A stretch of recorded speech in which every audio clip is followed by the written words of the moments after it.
That's a bit of music from Melissa Oftemar, singer, songwriter, former bassist with Hole and the Smashing Pumpkins. She's also a solo artist who runs an upstate art center in upstate New York. But around these parts, well, she's better known as Nick Oftemar's daughter. This Friday actually marks 25 years since Nick passed away. I know, it's unbelievable, isn't it? The journalist, politician, bon vivant is going to be remembered very fittingly at a couple of his favorite watering holes. And the best part is you're invited. Melissa Oftemar joins us now. Hi, Melissa. Hi there. Quarter of a century. Yeah, can you believe that? 25 years. It's hard to believe, isn't it? Yeah, shocking. In some ways, it makes it even more impactful. And time. It's the turn of the millennial changed a lot, and Nick dying at the end of the 1990s. It's shocking to think how much the world changed and where Nick would sit in the world right now. Yeah. So it feels more sort of, I feel more melancholic this year than I have in years about it. How old were you when your dad died?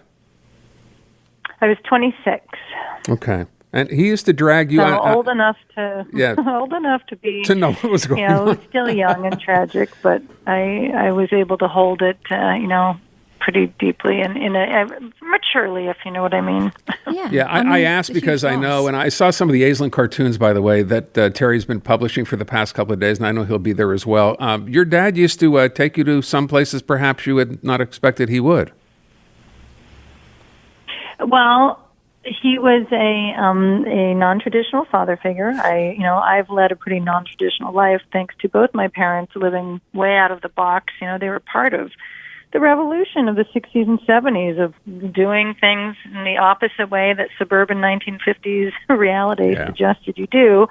So I'm a product of two radical people who decided to live very differently. And in our very unusual case, my mother really chose to be a single mother, and my father was the lucky man who had, they were married when I was 5, but they really only dated briefly or before that. So it was a very, non-traditional situation. So I spent weekends after school and summer breaks, summer vacations. He'd bring me to Europe. So I just followed him on the life that he lived, which is, he'd pick me up at Face over on University. We'd wander through downtown. He'd say hi to everyone on the streets. We'd stop into somewhere on Crescent or Stanley, and we just hung out Bishop Street. I thought I was a shadow to his incredible social, political, cultural life.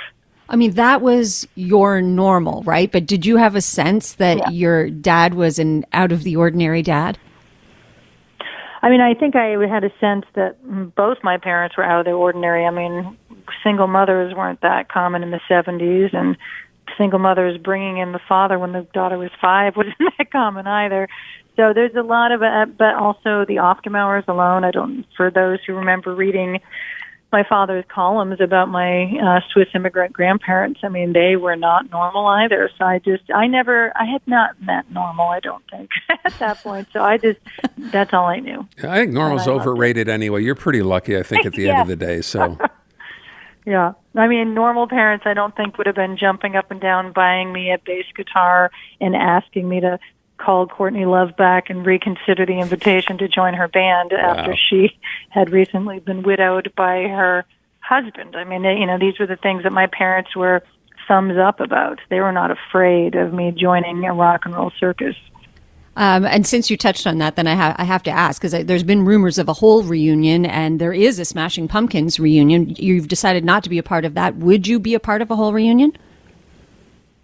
Courtney and I are in very good terms lately, and we've been talking for years. We actually had a date scheduled on March 14th, 2020. We were supposed to be playing in New York City for a Planned Parenthood concert, first time reuniting on stage playing Hole songs, and it was the week that COVID kicked in, and it was her who actually canceled it 10 days out. And I remember the promoter saying, "Oh, she's overreacting. She says that there's some plague coming," but she knew. She was the one who called it off, and we haven't scheduled anything since. But the world hasn't been the same since, You know, what's going on this week, I mean, yes, 25 years it's remarkable to consider that much time has passed. Obviously, your dad had such a big impact on so many people around the city. But to have an open invitation for anyone, I mean, it's obviously the kind of thing your dad would have done. It might be nuts. What are you expecting is going to happen? I don't know. I've just been focusing on my own family being there and my incredible Aunt Thais Optemauer, who's still alive and mobile, and she'll be down there, and she might say a good prayer for Good Friday to balance out the bon vivant side of the family. And I've just been focusing on being present with my daughter is 11, and she's obviously heard about my father for as long as she's been alive, but she hasn't, she's been to Winnie's once or twice, but I'm really focusing on my own family experiencing what my father would have loved, which is a gathering at happy hour and some memories. We'll have some words. I've been actually looking through his biography, the book, the collection of his writing to choose a piece to read tomorrow so that his voice can be with us. So you said you are feeling kind of nostalgic and a little melancholic. How do you think your dad would be feeling these days, given our current state? How do you think he would have handled the COVID years? Yeah, I don't think he would have. He would have not been so eager to lock down and mask up. But I think.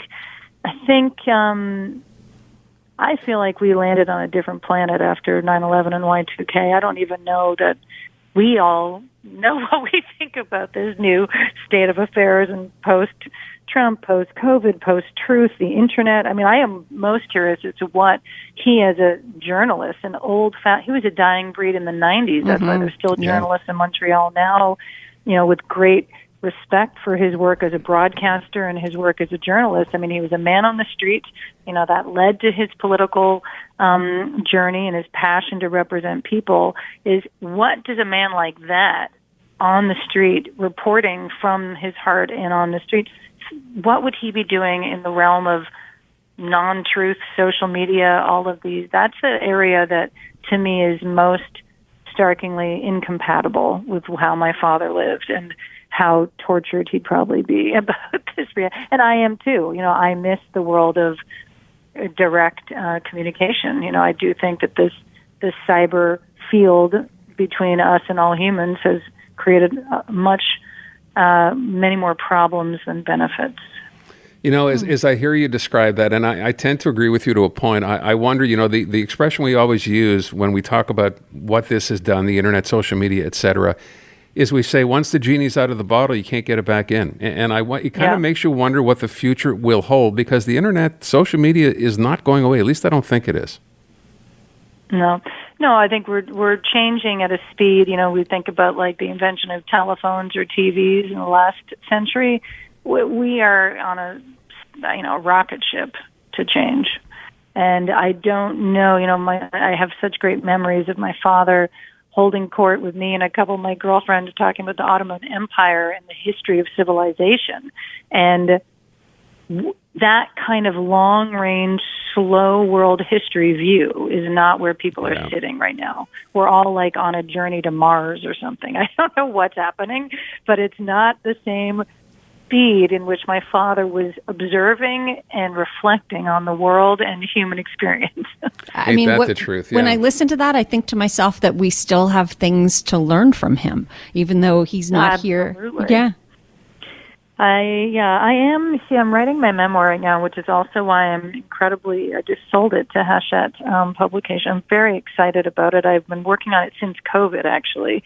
I had this moment just before turning 50 where I realized I wanted to get my own story down. And what's incredible is I studied photography at Dawson and Concordia, and then I went into music, and then I have matured into a woman of words, and there's no way that my father's storytelling isn't like running through me. I feel like I'm channeling Nick right now in terms of when I sit down to write, to talk about the past, the current, and where I hope to see music go, or women in rock go, or the legacy of those things.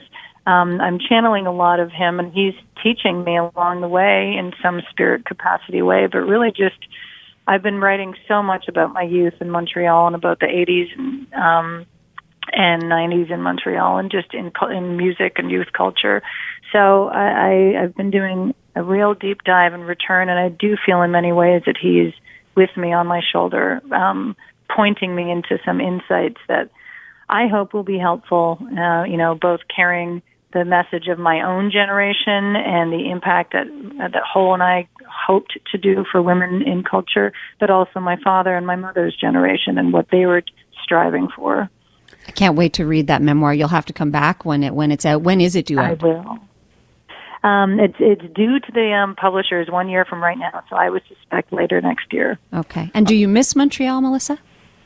Oh, I miss it so much. I just can't even tell you. I've been trying to get back there. In fact, my husband, who is coming up with me this Friday, Tony Stone, he's from Manhattan, and it was when I fell in love with him, I was trying to, prior to meeting him, move back to Montreal full time. I actually had just moved back, and I had made so much of a life in the U.S. for myself by that point that I ended up just moving back, but we made a compromise. I didn't want to live in Manhattan, so we live in upstate New York so I could be closer to Montreal. So I'm only a 4-hour drive, and I have, as of last year, I do keep a small apartment in Montreal so that I can come back more regularly because I miss it profoundly, and it's so layered, my love of Montreal, and at the center really is that my father gave his entire life to that city, and that was his primary reason for existence. So it's really my relationship with my father that I hold most close when I go back to Montreal. And my mother has done the same. She's devoted herself to French Canadian theater and is like Governor General War Awards, multiple recipient of just the Order of Canada. Also, she's, my parents devoted themselves to that city. So I feel deeply connected and I miss it often. I love that you're making sure that we know about your mom, too. But we will be remembering Nick this coming Friday, Good Friday, which is, he happened to die on a Good Friday, April 7th. It is a 5 à 7, a happy hour, as you said, happening at Winnie's. And then you're going to stumble across the street. Yeah, for a happier hour at the Ziggy's. Later happy hour. Mm-hmm. And everyone's welcome. Yeah. And then, Monday, which is Easter Monday, was a day he had his legendary Montreal funeral, and it also was his birthday. So he would have been turning 81 on Monday. Wow. So we're there all weekend, and I will be toasting to him and to the Easter Bunny all weekend long. And I'm grateful for everyone in Montreal that continues to hold his legacy and remember him. And I do think we have a lot to learn still from people who lived the life to the fullest and really did something meaningful with their lives in the last century. And he did. I do plan on continuing to tell and pass on his story. Yay. So glad Going to be a fun time. Melissa, thank you so much for being with us this afternoon. Look forward to catching up on Friday. I appreciate it. Thank you to the Montreal listeners as well. Bye-bye.